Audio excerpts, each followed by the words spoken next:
Good morning to you.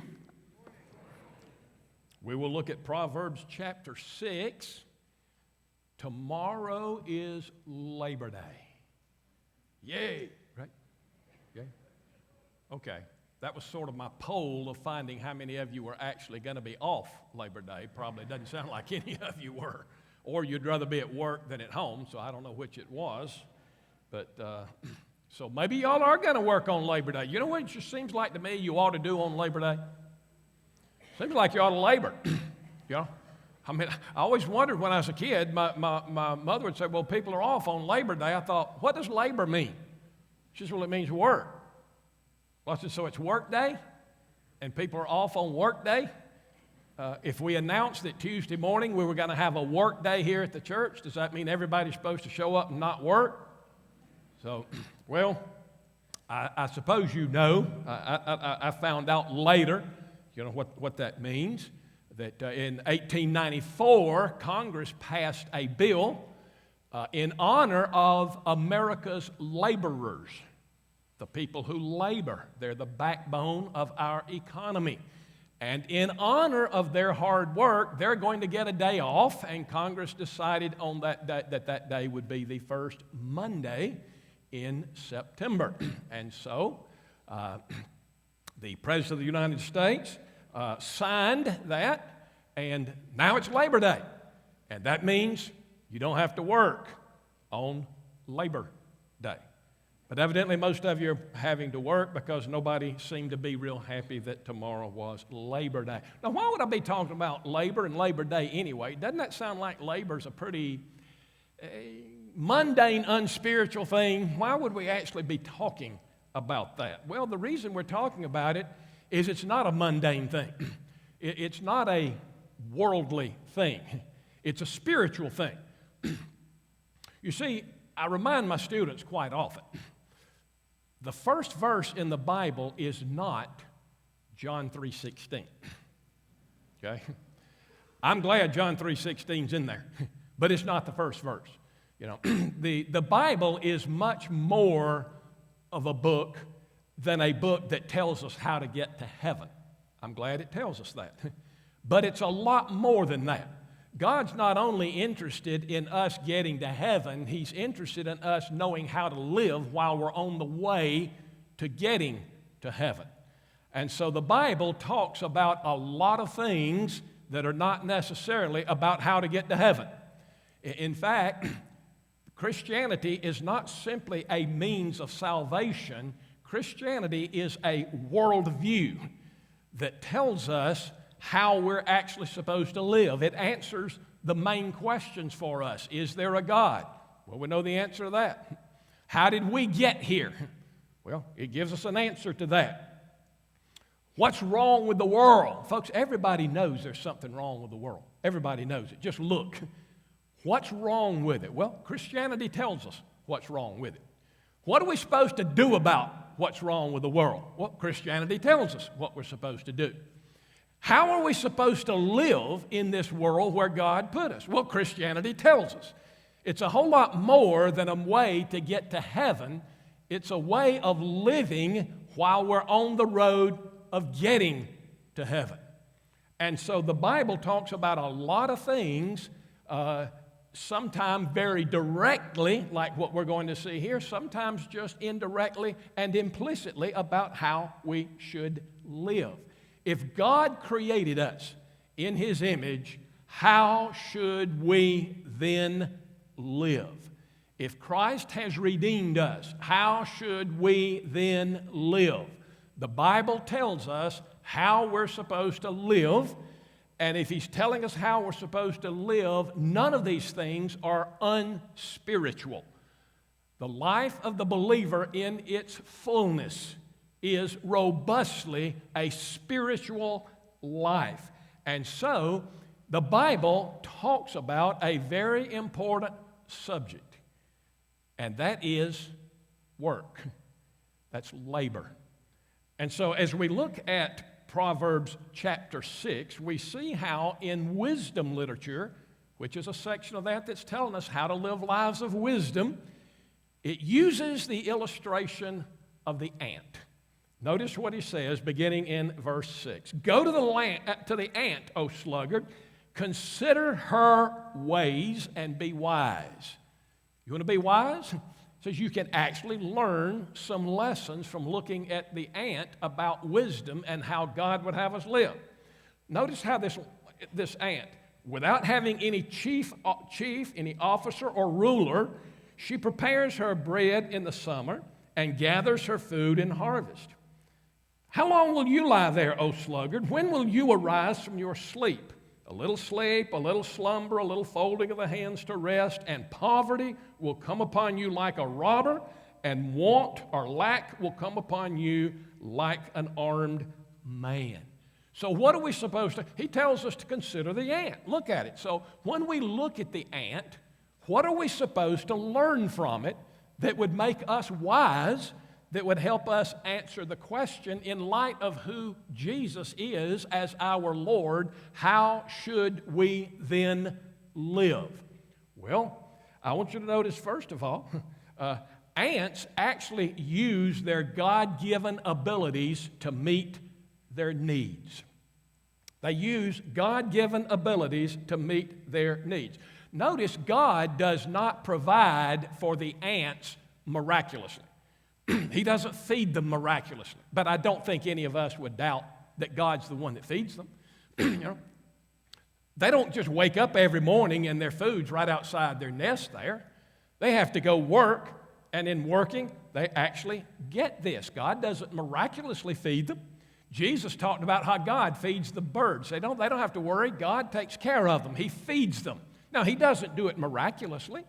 You know, He actually implants with them an instinct of how to go find food, and then He provides the food to be there, and so they can go find insects or berries or whatever it is that they eat, and they can take it back to their nest, and they are using their God-given abilities.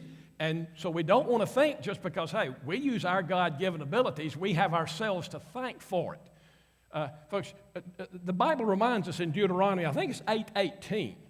He says there, don't forget it's God who equips you and enables you to get your wealth.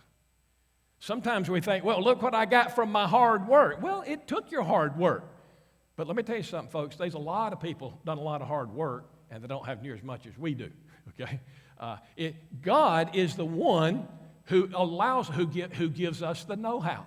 He gives us the strength, the energy, the provisions to go out, and we are to use our God-given abilities just like the ant does. Let me say it this way. God is not going to do the work for the ants that He designed them to do for themselves. He did His part, and then they're supposed to do theirs. Now, what does that mean to us? It means that sometimes we may be asking God to do things for us that we're actually supposed to do for ourselves. Okay?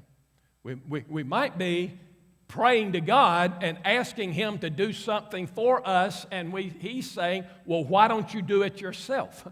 I've actually given you the means by which to do it, and of course we always need His help, but that's not going to be without us putting forth our effort. We're actually using the resources that God gave to us, our God-given abilities, to go out and do what we're supposed to. So a lot of times, it's not just a matter of trusting God. Sometimes it's a matter of, I used to hear the old folks say, put some feet under your prayers. Why don't you do something about it? God's already given you an ability to do it, and you can do it. Now, folks, I'm not degrading or denigrating the importance of prayer. Folks, that's our contact with God. That's our means of fellowship. A Christian that doesn't pray, a church doesn't pray, they're never going to have the power of God. It's important, but listen, it's not a substitute. God's provision for us is not a substitute for us saying, well, we're just depending on God to do it. Now, it is true. The Scripture does say sometimes we have not because we ask not. We didn't pray. But folks, sometimes we have not because we didn't use the God-given abilities that He gave us to go out and do what He enabled us to do. So it's a matter of us trusting in God. I think D.L. Moody made this point great in an episode of his life. He was on a boat one time, a ship, and it began to take on water. And so they had people down there trying to stop it up, fix it to keep the water. But, of course, while they're doing that, they need to get rid of the water that has actually come in. And so they establish, you've seen these bucket lines. You know, they're scooping up water and throwing it out, trying to get the water out faster than it's coming in till they can repair the boat. And one of the men, evidently real spiritual, he said to Mr. Moody, "Why don't you and I go up on the deck and pray?" And Mr. Moody was in that line, and he said, "I've got a better idea. Why don't we pray while we're passing these buckets?" Okay. You know what he was doing? He was trusting God, but he was using his God-given ability to do something about the situation that he was in. And that's what the ants are doing. You know, so is it sometimes we ought to be doing something instead of praying? You know, Joshua, you remember after the battle at Ai, where they went into that battle and lost. It should have been an easy victory for them.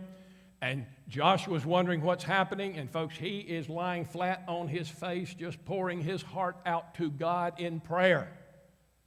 And God said a very strange thing to him.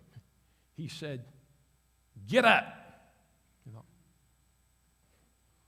"Lord, I was praying. Did you realize what I was doing?" "I know what you're doing. Get up." Okay. What was he telling him? He said, "Quit praying. There is sin in the camp, and you need to be out there taking care of it." Okay? Folks, there's a time to pray. There's always a time to depend on God, but we are to do like the ant does. We're to use our God-given abilities to meet our needs. He says, go to them. We're going to see. Notice what else is true about them. Man, they're industrious. They are hard workers. I don't do this very much anymore, but man, y'all remember what the summer days was like as a kid, lying out on the ground, you see an ant born, you just start watching it. I've never seen one loafing, always doing something. And sometimes, I don't know how they did, they were carrying and moving stuff that were about 5 times their own size. And they never gave up. They just keep going. Now, I don't know, when I was a kid, I haven't seen these recently. Can you still buy those ant kits? Can you just ant farms? They call them ant farms. And you could put them, I think it was in just something like an aquarium, and you could watch them. You have to feed them a little bit because they don't have access to food, but then they'll carry the food around, they'll dig tunnels, and you can just watch them work. They are diligent. And God is telling us, look at the ant and be diligent. Folks, when God created Adam and Eve, He created them to be workers. He created Adam and says, till the ground. That's work. A lot of people look at it and say, that old work stuff started when we sinned. Having to go to work must be the result of sin. No, work being hard and unpleasant sometimes is a result of sin. Okay? But it doesn't always have to be if we have the right attitude toward it. Okay? In fact, if sin negatively affected our work, and it did, by the way, you remember God's curse on Adam is the ground's not going to give up the fruit as easily as it did. In fact, you're going to find out it's a whole lot easier to grow thorns and weeds than it is something you need to eat. I think that's still true today. Okay? It's going to be a problem. But folks, Christ has redeemed us, and He's redeeming creation. And if He has redeemed us, He's redeemed our work. He's redeemed that activity. And when we find our joy in it, in Him, it changes everything. It makes it easy for us to actually be industrious as the ant is. They're busy doing something. Friends, Jesus said, and I know He wasn't applying it just to labor. It applies to labor. It applies to all of our work that we're doing for the Lord. He said, you got to do the work of the one that sent you while it's yet day. The night soon comes when nobody can work. Folks, our time runs out. There's only so much time we have to do the various kinds of work that we have. God has called us to be active people, to be diligent. And he said, if you don't believe it, look at the ant. That's what they do, and you're supposed to be like the ant. They're industrious. And also notice they're very wise, the text indicates here. They know how to save when they need to. He says they actually store up stuff for bad times. Now, they may not now they do that again by instinct. I don't think the ant sits around and says, some bad times look like they're coming. I tell you, we better pack some more food. They just do it. And they do it because God, in his great wisdom, placed that instinct in them. And they go to work, and they actually put some of their food away for later. You know, we do that in a lot of ways. You got a bank account? You got insurance, I hope. Some bad times going to come. Folks, there are some people that are so spiritual, they would tell you not to do that. Don't have insurance. Don't put anything. What you need to be doing is trusting God all the time. Just depend on him. Well, that sounds real good on the surface, but it actually is in denial of what God teaches us here. We're to depend on him, but we're supposed to do our part also. Okay? Now, folks, if you are saving a big bank account so that you don't have to depend on God, you don't have any, if that's the reason, you do have a problem, okay? If it's because you don't have confidence in God, but if you're doing it because God says that's how we are depending on him, that's exactly what we should be doing. Okay? So you remember in Genesis how God reveals to Joseph or the king in his dream. Joseph interpreted that dream. There's going to be 7 years of famine, and then there's of good times. Crops are going to be abundant, prolific, and then there's going to be 7 years of famine. And so what does God lead him to do? Build some silos. Put up some grain. What you're going to have to do is in these 7 years of plenty, you're going to have to save some for those other 7 years. Now, Joseph didn't do that because he didn't trust God. Well, God can just take care of us when those bad times come. No, he did it because he did trust God. He did it because he believed God, and he believed that God was going to take care of him, and this is how he's going to do it. Folks, God has a variety of ways of doing it. It's not unspiritual to save. It's not unspiritual to be prudent and have something put away for what we would call, as we sometimes refer to it, as a rainy day. But notice, when they stored some things, they're not misers. In my times of watching an ant, I've never seen any of them act like whatever it was carrying was just his own. I've seen a little corpse maybe of a worm. One of them finds it, and when another one comes, he doesn't try to run the other one off. I found this is mine. When they carry food back to their nest, they don't try to build some kind of wall around it. Hey, I found this is mine, you go get your own. They not only work, and they not only work for themselves, but they are not misers either. Like Ephesians 4:28 tells us there that we are to use our hands, our work, however we work, to make money, in order to help those who are in need. I'll talk about that a little bit more in a moment. But they are wise, and they put up things to save it. And God says that's the way we need to be. And then they're not miserly. They love to share it with other people. He says that's the way we're supposed to be. We're to learn it from the ant. They're wise and they are prudent. Something else is true of them that we can learn if we watch them long enough. They work together. They know how to work together. I can remember seeing them as well. One ant working, trying to pull something and having a trouble trying to get it over a leaf or over a blade of grass, and another one comes along, and actually, you ever seen that where 2 or 3 of them are actually helping out with each other? They don't just stand there and watch and say, that was interesting watching you try to get that over a leaf. That was fun. They actually joined in and they worked together. They seemed like they had a common goal. They knew what they were doing, and they put their minds and their bodies together, and they worked together. Folks, that's unity.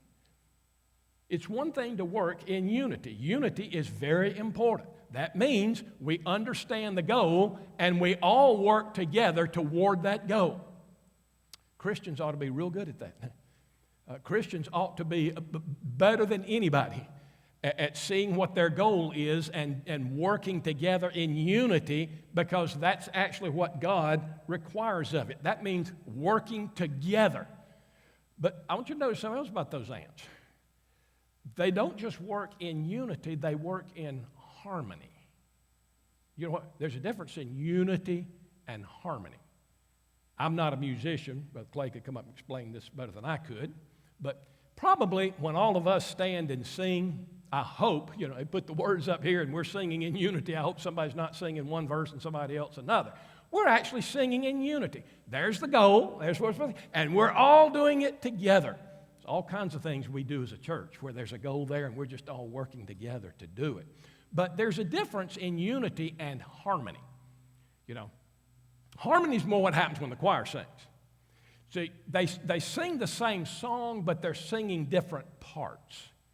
Somebody's singing soprano, somebody's alto, somebody's tenor, somebody's bass, okay?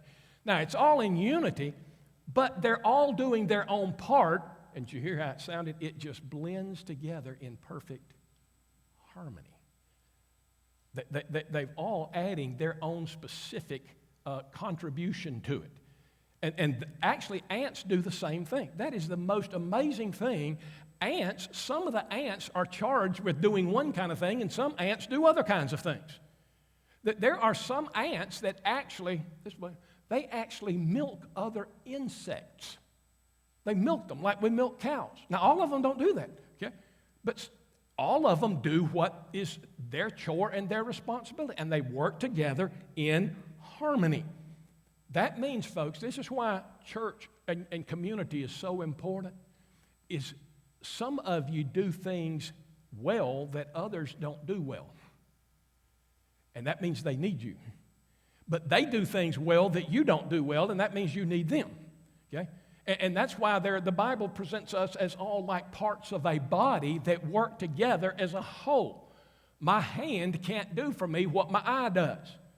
My hand needs my eye. My eye can't do what the hand does, okay?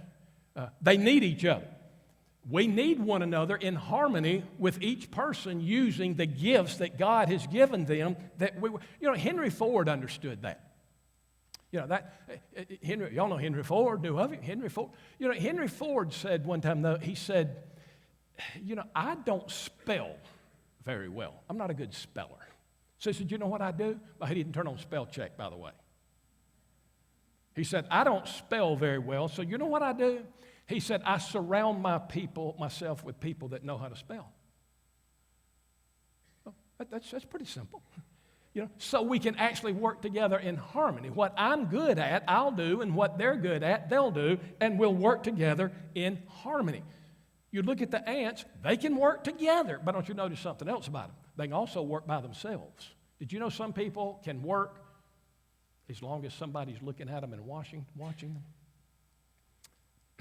Christians ought to never have to do their work simply because somebody's watching them. Loaf until somebody is looking.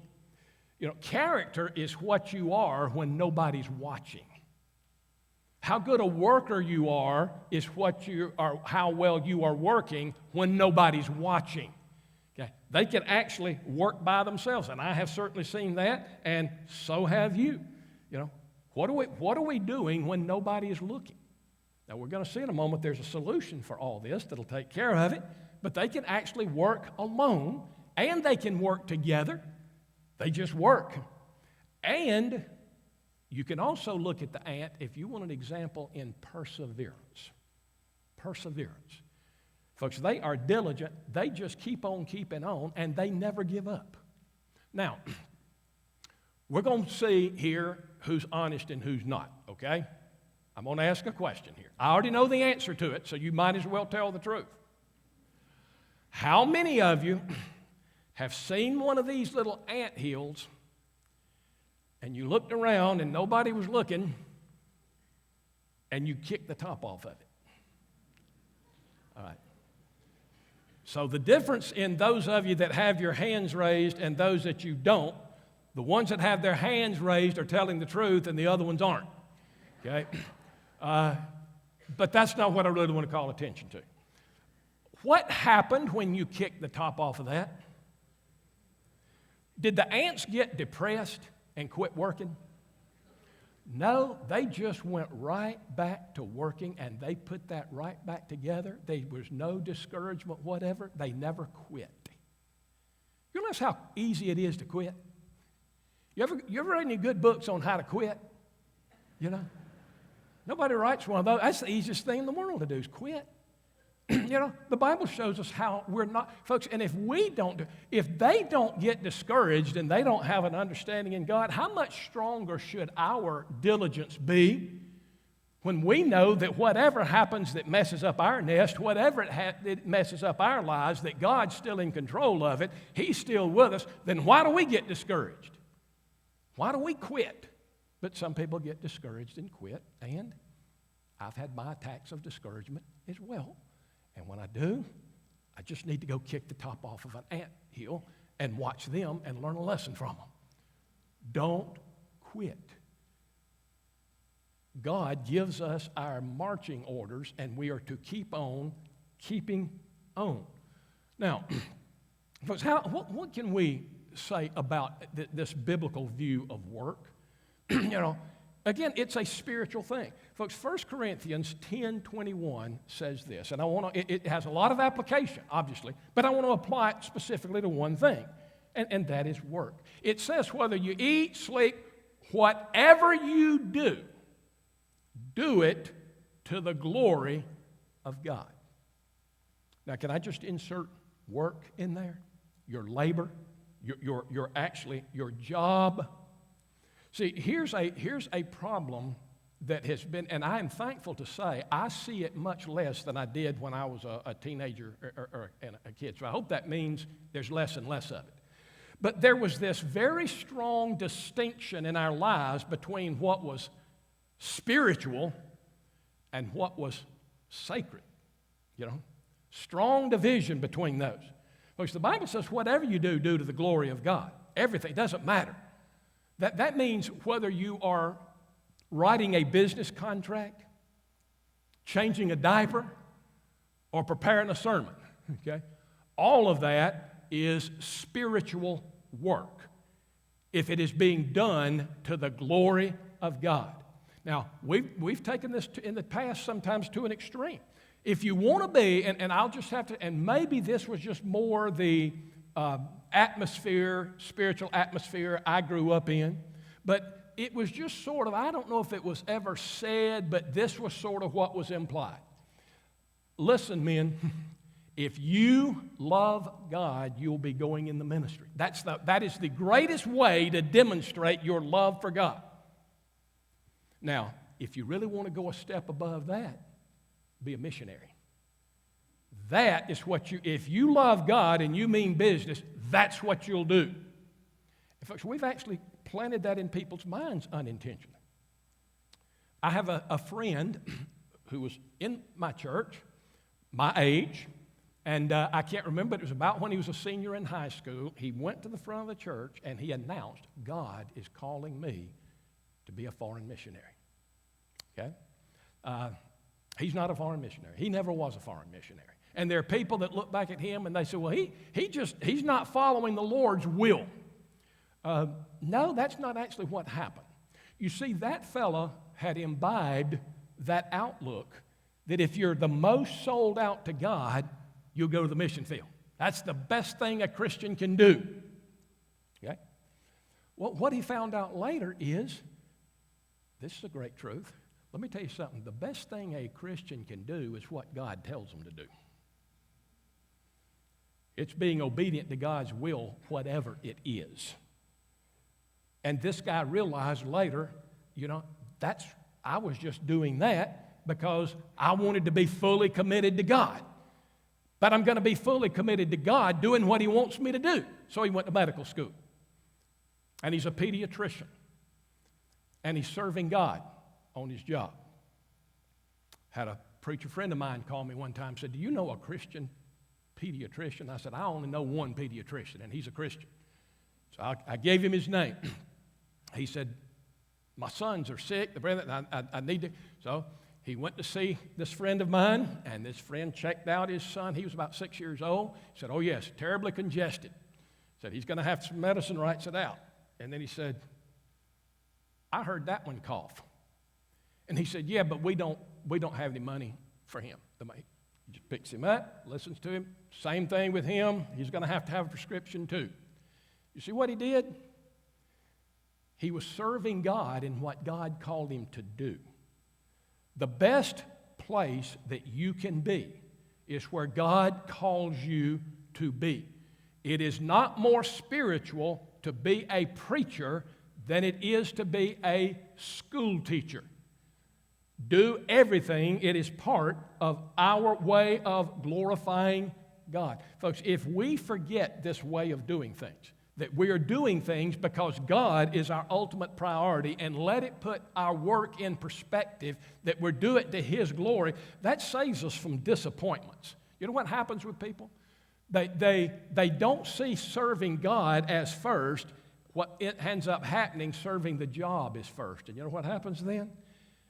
Their work sort of takes on a life of its own. It sort of becomes their means of identity. That becomes the most important thing in their life.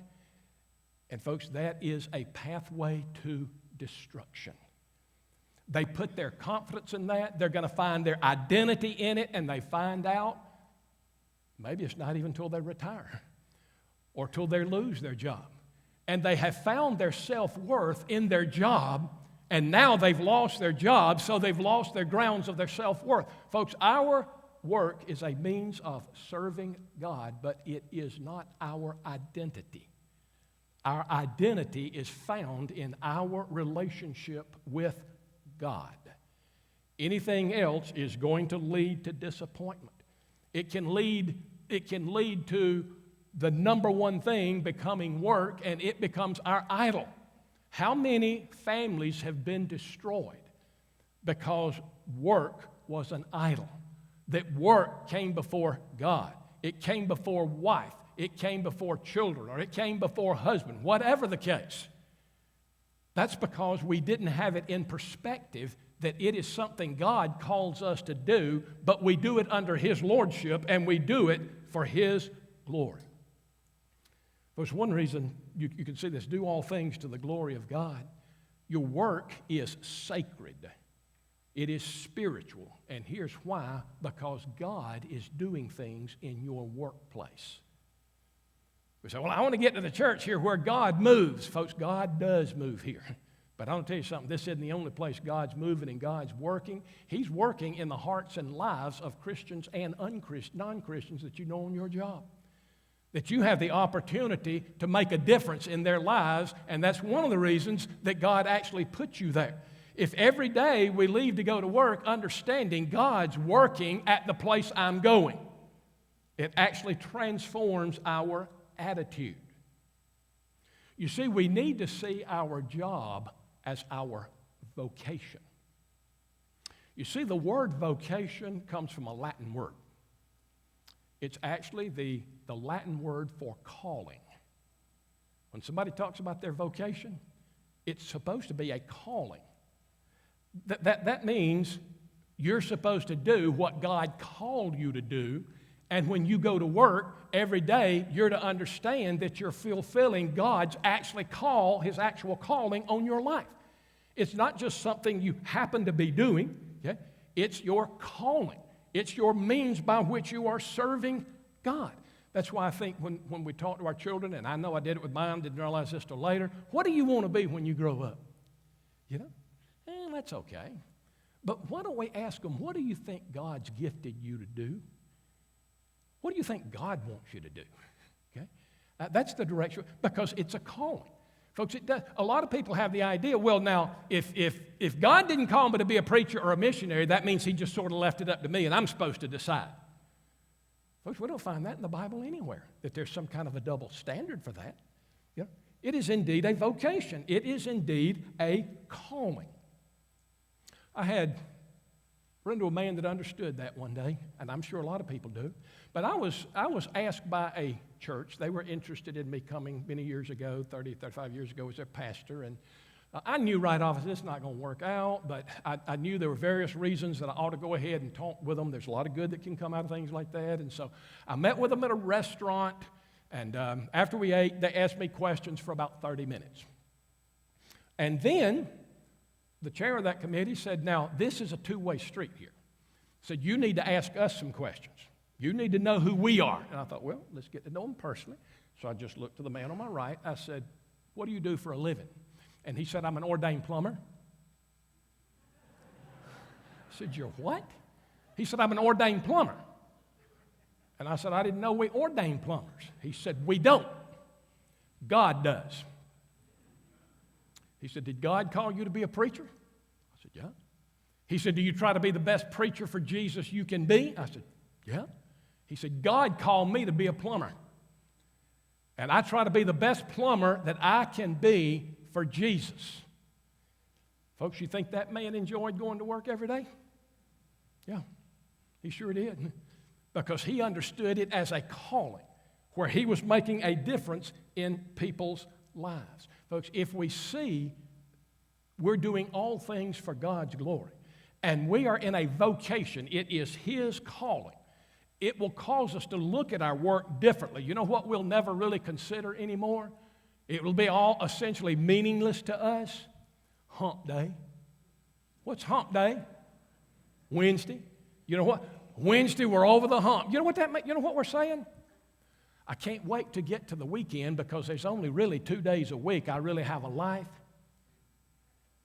You think God's happy with that? You know, you're living 2 days of the week.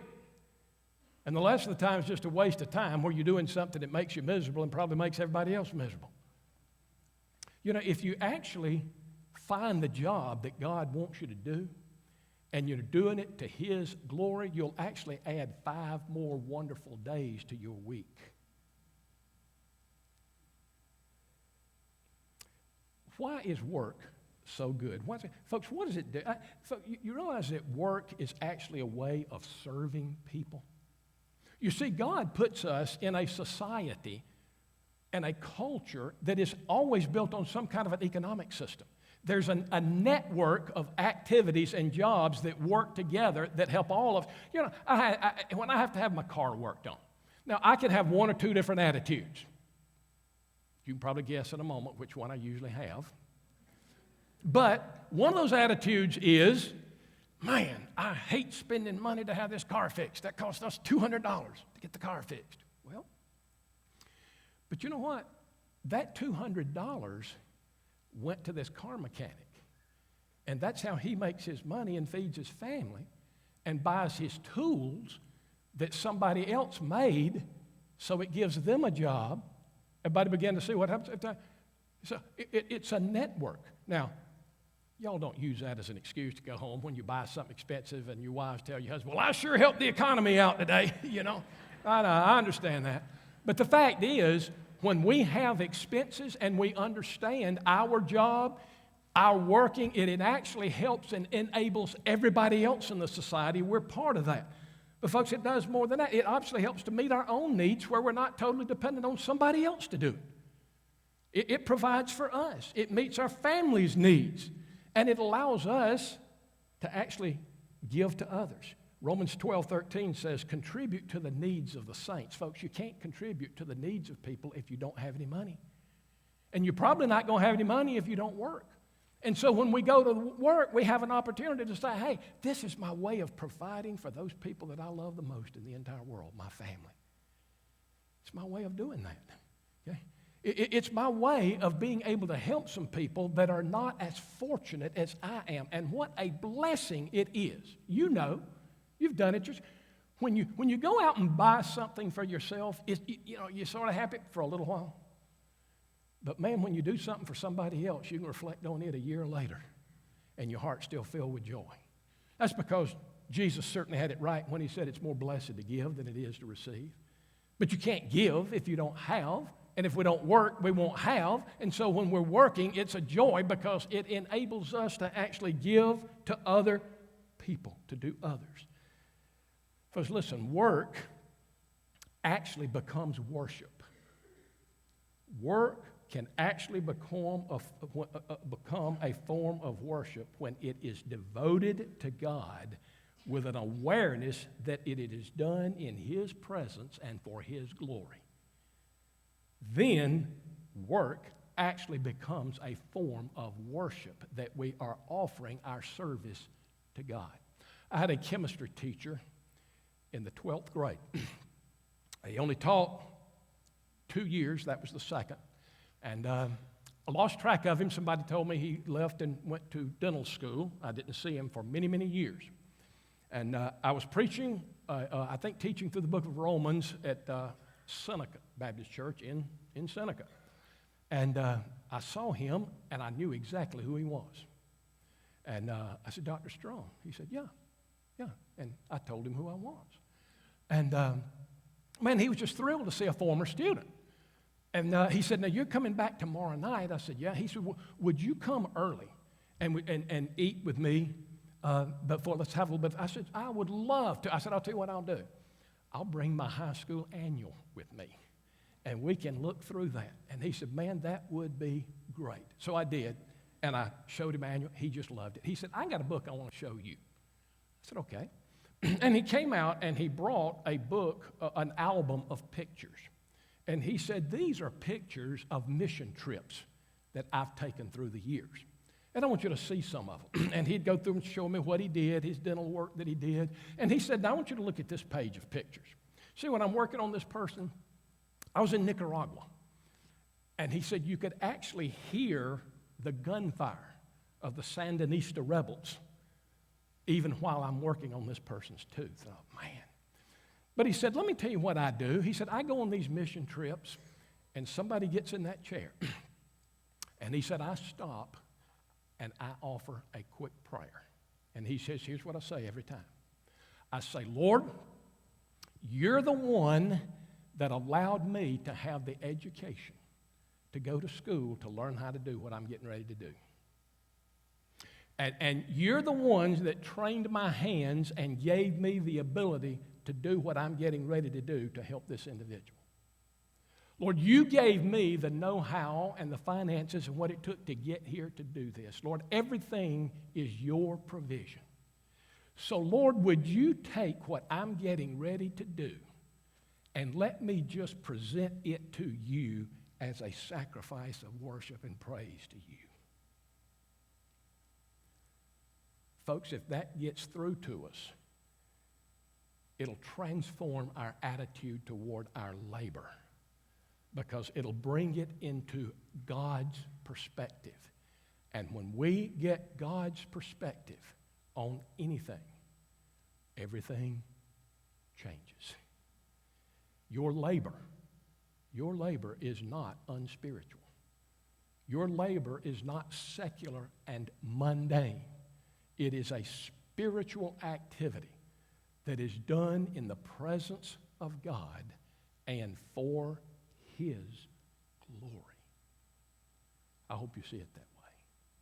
Let's stand together. Father, we thank you for you created us. You created us in your image. Lord, you're a worker, and you created us in your image to be workers as well. Lord, thank you for the fulfillment that we have found in our labor, Lord, and so many times, even though it's been difficult and sometimes a drudgery. Lord, thank you for letting us be people who make a difference in the world that you've created. Lord, thank you for allowing us to be witnesses in our opportunities of labor. Lord, thank you for people that have labored for us, that have made our lives easier, better, more fulfilling because of their labor. And Lord, we just pray that you would always equip us to do what we need to do and that we would always use our God-given abilities to serve you and please you, and never to use the abilities that you gave us to rebel against you in sin. Lord, we thank you that where we've not been everything we're supposed to be, Lord, so far from it, that you redeemed us. You bought us back. Lord, you brought us forgiveness, restoration, hope, adoption, eternal life. And Lord, you've redeemed what we do in this world to your glory. And Lord, we're grateful for that. Lord, we thank you for meeting with us today. Lord, for giving us your word, which is a lamp unto our feet and a light to our path. And Lord, I pray that it might guide us as we go through life, going to the glory that you've prepared for your people. In the name of Christ we pray. Amen.